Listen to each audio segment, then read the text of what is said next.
Morning! Morning! Welcome to the India Explained podcast, recorded in London and San Francisco. One take, unscripted, no rehearsal. Hey Bunty, so welcome back to our listeners, and I thought we'd just jump right into, part two of this conversation. This time focusing on how, Indian tourism has evolved, how it manifests itself in the international context, and perhaps how do we think of Indians as a tourist group compared to maybe other cultures, if we can make that generalization. And Okay. Bunty, I just wanted to share something that you had told me about 30 years ago, which I found very funny then, and I still remember that in every Indian middle class house, there's some version of a kind of display cabinet, and that cabinet has various things like Taj Mahal or Eiffel Tower. But one of the things used to be a photo of the lady of the house on vacation.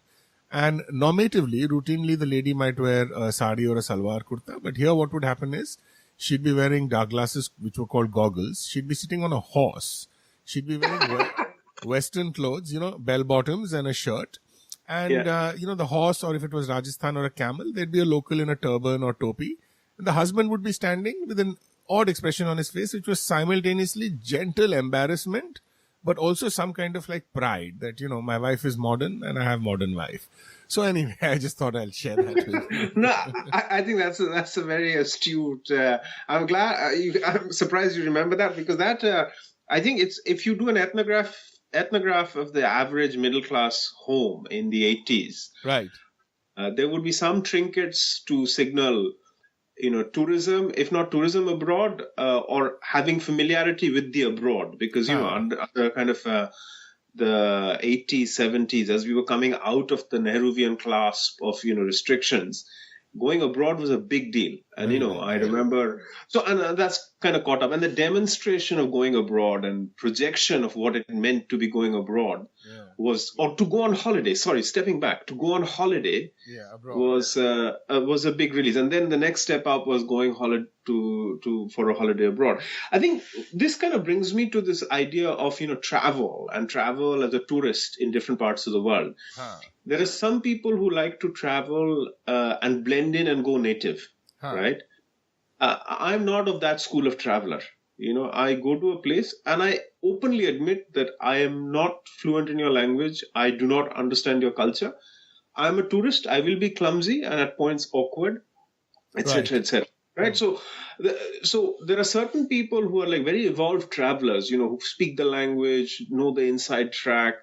And there's increasingly in my friend set, both in India and abroad, there's this feeling that, I want to come to London, I want to go to Europe, but I don't want to do the Banya tourism, which is, the stock shot in front of Buckingham Palace, or the stock shot in front of, my Instagram feed or my social media needs something more. So you have to you have to find an inside track, right? I'm not a fan of that inside track tourism, but because, it just means that you never really know. So that's my first opening observation about tourism abroad. What's your take on tourism and tourist behaviors that you've located for people from India? Let's start with people from India in the first instance. Right. So, okay, again, I should just say that this is kind of a minefield fraught with dangers, right? Because there's all kinds of issues of class bias, one's own, implicit bias and so on that might surface out here. And then there's also the possibility, which is often leveled against one, that, we harsher on our own countrymen and women, as in the West? Does that reflect some kind of deeply internalized, colonized mindset? So just want to flag that I'm kind of aware of these potential, pitfalls and these critiques. I think first, well, one of the things is, I'll share an interesting remark out here, which is that, there's been a kind of stereotype of the bumbling Indian abroad, and the worst kind of manifestation of that was this horrible Peter Sellers film called The Party. Right. And I think it's an indication of the fact that we didn't even realize it was racist when, these films were shown to us in the 80s or earlier. We used to find it, very funny. But now you see that there's a lot of racism out here. If you think about it, Indians have actually been historically a very cosmopolitan race. In many ways, we have been much more at ease with our universalism than people from a lot of other countries who really haven't, traveled abroad that much. The complaints that people from privileged countries make are often coded as legitimate, while the complaints that an Indian might make in another society are often, seen as uncouthness or, a source of embarrassment. So this is kind of, also something we need to be aware of. Correct. So that's true. But that said, there have been I'd say 20 years ago, I haven't traveled abroad a huge amount compared to like a number of people, but, you would see things like, if you were on a bus in another country, you'd see Indians just, often just litter, for instance, right? And that is something that, regardless of class, this might be someone who's very privileged in an Indian context too, or not, and of course, it was privileged Indians who did this. So I think that you would see much more of that.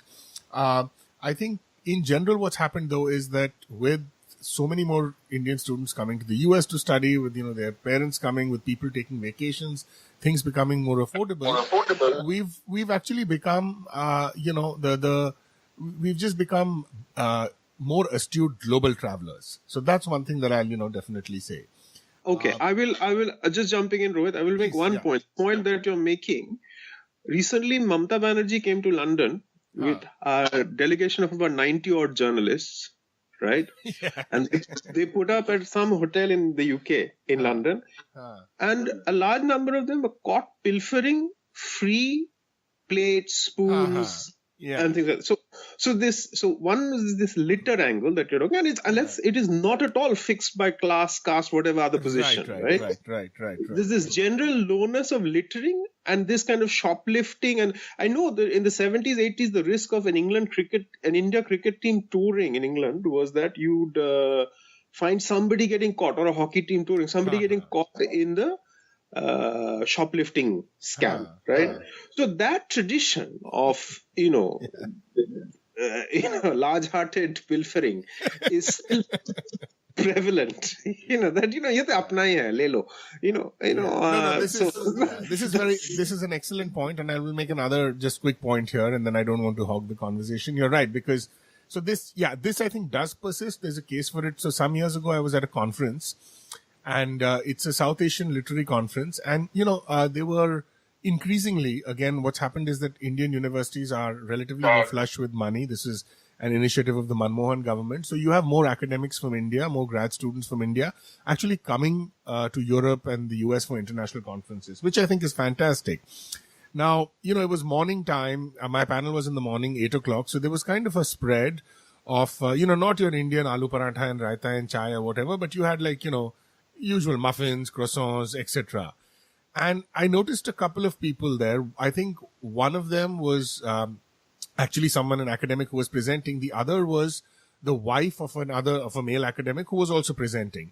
So these two women were there. This is early in the morning, and they had their, jholas with them.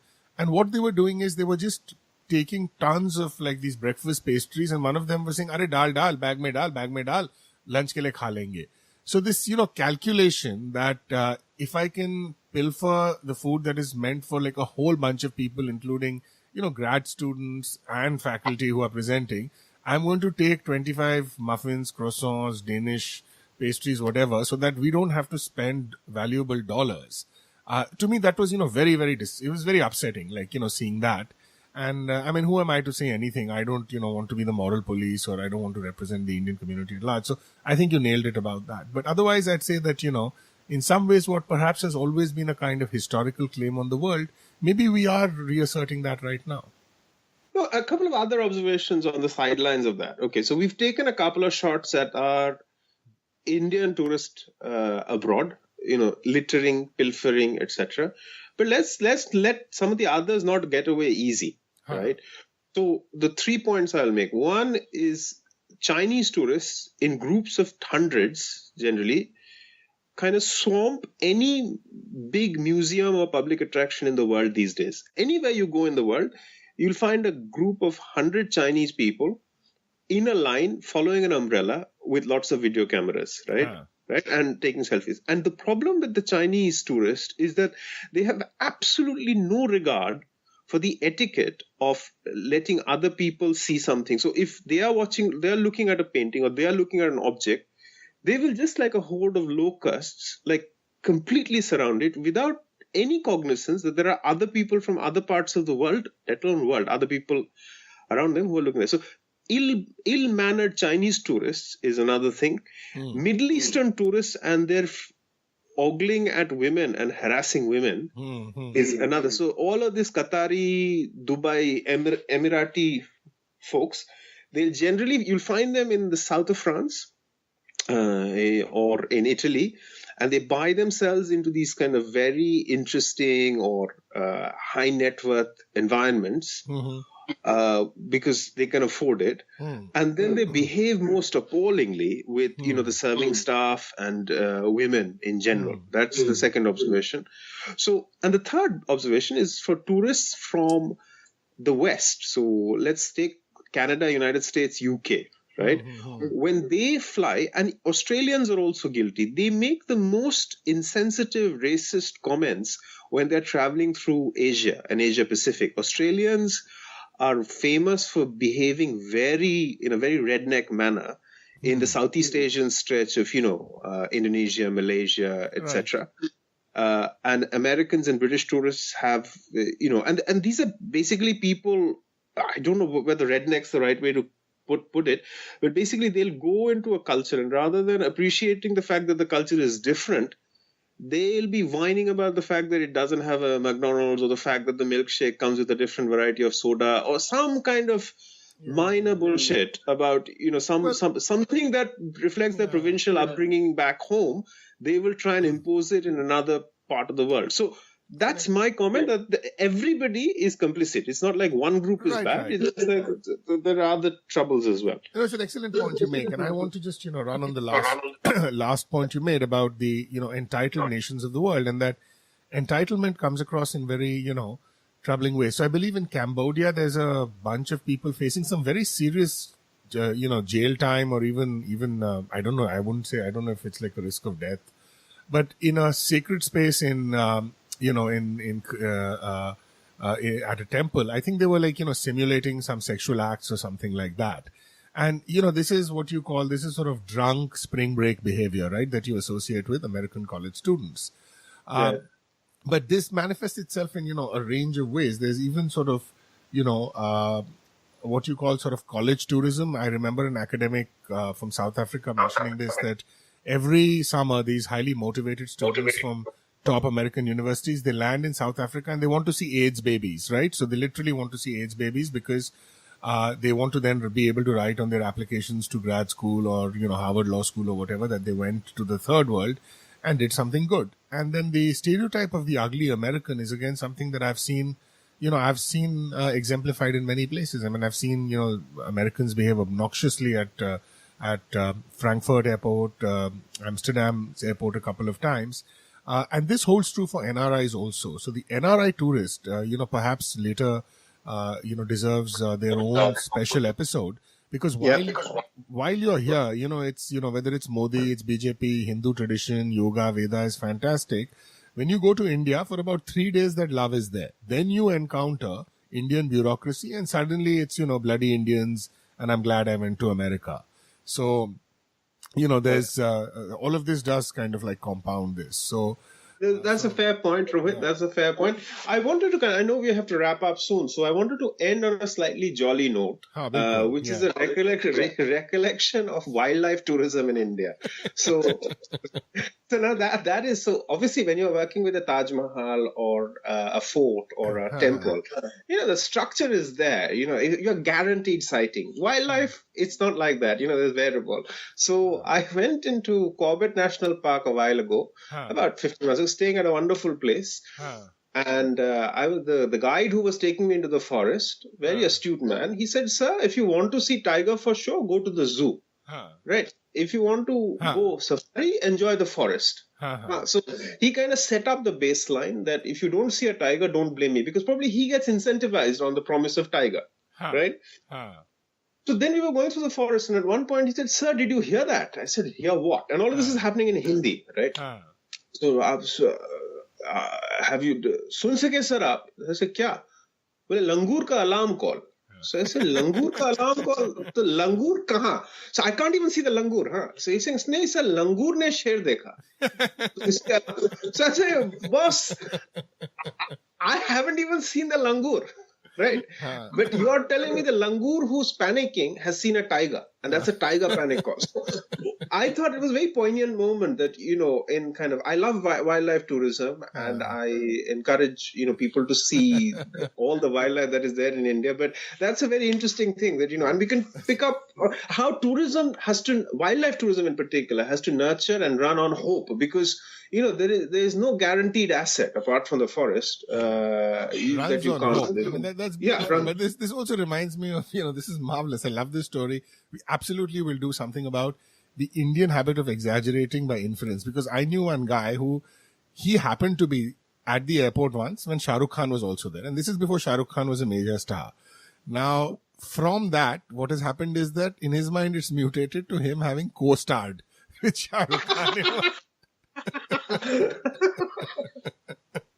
So, and I think next step, 5 years later, it'll probably be that, Shah Rukh and I went to school together, and after that is that, we celebrate our kids' birthdays together. So this proxy stuff, this is beautiful. This is wonderful. I mean, I think, so this is tourism of the imagination. Why don't we call it that? There's a tourism of the imagination. And tourism is to do with the imagination as well, right? You travel in your mind. That was kind of the beautiful insight of that Amitav Ghosh novel, The Shadow Lines, which I love.